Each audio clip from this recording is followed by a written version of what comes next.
جب ایک ماں نے اپنے بچے کو بلانے کے لیے کہا کہ لو بیٹا چیز کھجور دیتی ہوں، تو حضور نے فرمایا تیرے پاس کھجور ہے؟ عرض کی حضور ہے۔ فرمایا اگر تو کھجور نہ رکھتی تو نے جھوٹ بولا تھا۔ یعنی جو دین آپ کو چھوٹے بچے سے بھی سچ بولنے کا درس دیتا ہے، چھوٹے بچے سے بھی، ایک چھوٹے بچے کے ساتھ بھی آپ کلام کریں تو سچی بات کریں، تاکہ وہ بچہ عدم اعتماد کا شکار نہ ہو، وہ آپ کے بارے میں یہ گمان کرے کہ یہاں سے مجھے جو بات ملے گی بالکل خیر کی ملے گی۔ بات چونکہ زیادہ کرنی نہیں، عصر کا وقت بھی قریب ہے، اور چونکہ بہت سارے بزرگ یہاں بیٹھے ہیں، اتنی دیر مشائخ کو بٹھانا بہتر نہیں ہوتا۔ حضرت معروف کرخی رحمۃ اللہ علیہ کی خانقاہ میں بغداد کے سب لوگ جمع ہو کے حاضر ہوئے۔ عرض کی حضور بارش نہیں ہو رہی، مہینوں بیت گئے، جانور بھی بھوکے ہیں، پیاسے ہیں، فصلیں بھی ہماری پریشانی کا شکار ہیں، آپ مہربانی فرمائیں، دعا کر دیں۔ تو حضرت معروف کرخی رحمۃ اللہ علیہ فرمانے لگے یہ میری خانقاہ کے سامنے نا ایک دکاندار ہے، ہم اپنی زبان میں کریانے والا کہتے ہیں، یہ دکاندار ہے، گھی بیچتا ہے، گڑ بیچتا ہے، اس سے دعا کراؤ بارش ہو جائے گی۔ یہ نا دکاندار سے، اللہ اکبر۔ تو اب سارے اس کو جانتے تھے، وہ ان کے علاقے کا تھا، کہ حضرت جی اس سے دعا کرائیں۔ فرمایا تمہیں کہا ہے نا کراؤ بارش ہو جائے گی۔ لوگ جمع ہو کے چلے گئے، اس سے جا کے کہا میاں دعا کر دو بارش کے لیے۔ تو وہ کہنے لگا مجھے کہاں دعا آتی ہے، لیکن چلیں قرا سے معذرت کے ساتھ، لفظ تاثیر سے بنتے ہیں تلفظ سے نہیں، اہل دل آج بھی ہیں اہل زباں سے آگے۔ کہا جناب دعا کر دیں۔ کہا مجھے کہاں دعا آتی ہے، حضرت سے کراؤ۔ کہنے لگے انہوں نے بھیجا ہے۔ کہا شیخ نے بھیجا ہے تو کر دیتے ہیں۔ ہاتھ اٹھائے، سادہ آدمی، سادے جملے۔ کہنے لگا اللہ تیرے بندے آئے ہیں اور تیرے بندے نے بھیجے، بارش کے متلاشی ہیں، تو کریم ہے، کرم فرما دے۔ لوگ کہتے ہیں کوئی آثار نہیں تھے، پر اس کی دعا مکمل نہیں ہوئی کہ کالی گھٹائیں چھا گئی، اور بارش اس طرح جم کے برسی کے جل تھل ہو گیا۔ باقی لوگ تو چلے گئے، اہل دل حضرت معروف کرخی کی خدمت میں حاضر ہوئے۔ عرض کی حضور یہ تو ہمارے ساتھ نماز پڑھتا ہے، کلاس فیلو ہے، اسی محلے میں پیدا ہو کے بڑا ہوا ہے، کوئی رات کو الگ سے آ کے نماز پڑھتا ہے؟ فرمایا نہیں، اتنی ہی 5 نمازیں جتنی تم پڑھتے ہو، وہی اس کا حال ہے، کچھ زیادہ نہیں۔ اللہ اکبر۔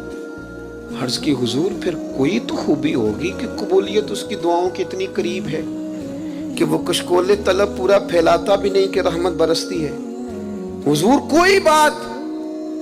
تو حضرت معروف کرخی کی بوڑھی آنکھیں چمکدار ہوئیں، چند آنسو قطرے بن کے ٹپکے، فرمانے لگے 35 سال ہو گئے میرے سامنے دکان کرتے، غریب کا غریب رہ گیا، لیکن اس نے گاہکوں کے ساتھ سچ بولا ہے، اس نے سودا پورا تولا ہے، اس نے اللہ کے بندوں کو لوٹا نہیں۔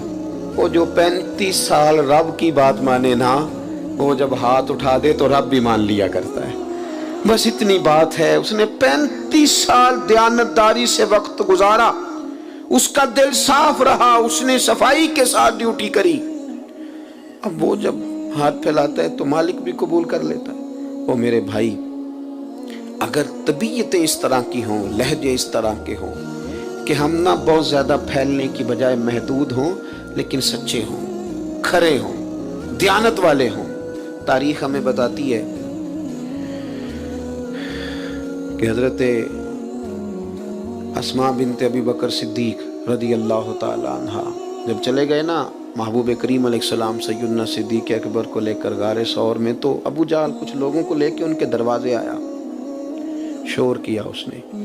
جناب اسماء فرماتی ہیں میرا گھر وہ تھا کہ کبھی کسی نے نظر اٹھا کے نہیں دیکھا تھا، میں سردار کی بیٹی تھی، طاقت نہیں تھی کسی کی۔ اس نے شور کیا تو میں پردہ اوڑھے باہر نکلی، کہنے لگا کہاں گئے تیرے والد؟ جوانوں غور کرنا، کوئی فائدہ نہیں ہوتا پھر بھی ہم غلط بات کرتے ہیں، کچھ بھی نہیں ہوتا پھر بھی جھوٹ بولتے ہیں، کچھ دنیاوی نفع بھی نہیں، صرف اس مجلس میں تھوڑا ذائقہ پیدا کرنے کے لیے دروغ گوئی۔ پاس سمیٹنے لگا ہوں، سیدہ فرماتی ہیں کہ اس نے کہا کدھر گئے ہیں؟ فرماتی ہیں میرے سامنے 2 راستے تھے، ایک تو یہ تھا کہ میں سچ بولوں اور کہوں غار ثور میں ہے، تو یہ تو وفا کے خلاف ہے، یہ تو پہنچ جائیں گے، حضور کو تکلیف دیں گے۔ اور ایک یہ کہ میں جھوٹ بولوں کہ مجھے پتہ نہیں، اور یہ حضور کی شریعت کے خلاف ہے۔ آپ فرماتی ہیں میرے لیے مشکل آ گئی، کس طرح جھوٹ بولوں؟ صدیق کی بیٹی ہوں اور صدیق اکبر کی نور نظر ہوں، کیسے؟ اور سچ بتاؤں تو کیسے؟ میں سوچ رہی تھی تو اس نے شور کیا، کہا بتاؤ کہاں ہے؟ سنو ملت کے جوانوں، ایک خاتون فرماتی ہے میں نے ساری ہمتیں جمع کر کے کہا اللہ میری مدد کرنا۔ اس نے جب تیسری بار پوچھا کہاں گئے تو میں نے کہا سن پھر، مجھے پتہ ہے وہ دونوں کہاں ہیں، پر میں بتاؤں گی نہیں، میں سچ بولوں گی۔ خبر ہے مجھے وہ کچا رنگ للاری والا جیڑا چڑھدا تے لیندا رہندا، اے عشق تیرے دا رنگ محمد چڑھ جائے پھر نہیں لیندا۔ کہا نہیں بتاؤں گی، پتہ ہے۔ اتنے بڑے مجمع میں اتنے بڑے سردار کو اس طرح کے جملے، اس نے ایک تھپڑ مار دیا۔ کتنی کبھی کسی نے آنکھ اٹھا کے نہیں دیکھا تھا، میں گری تو کان پھٹ گیا، خون نکلا۔ لوگوں نے اسے پکڑا، یار تو سردار ہو کہ بچی کی طرف دیکھتا ہے، شرم کر۔ لوگ لے گئے۔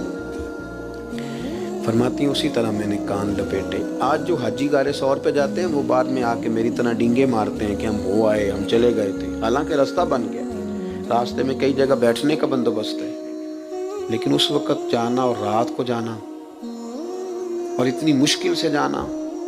فرماتی ہیں میں کھانا پکا کے اسی طرح لے گئی، اور میرا وجود، میرا کان زخمی تھا۔